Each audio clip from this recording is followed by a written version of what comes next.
Hi, this is Peter from Net Foundation, and welcome to the 7th video in a series on how to make a course in its learning.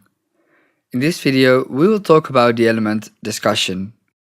First, I will make the actual discussion by going to Resources, Lesson 1, Add, and then on Discussion. Put in a title and add a description.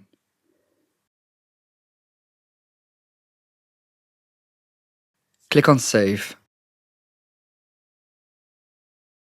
In the discussion, the students can discuss about topics that they think are important or topics that you give as a teacher. You can allow the students to make new threads, but it is a good idea to begin a couple of threads yourself that can kickstart the discussion. You can add one by simply clicking Add New Thread. Then you can give it a title with, for example, a subject, and you can ask the question in the text. You have two options when replying to posts. You can use the Reply with Quote button to link to the post which you are replying to.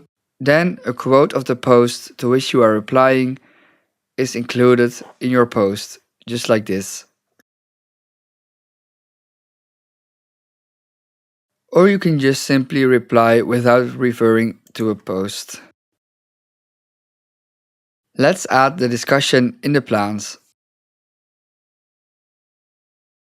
Just as a reminder, always make the elements in the resources and add them later in the plans to stay organized. These are some of the basic options you can use to make a discussion. Most of these things are also useful for other elements like a page, a test, an assignment, or a task. In the next video, you will learn how to make use of the element test. Thank you for watching.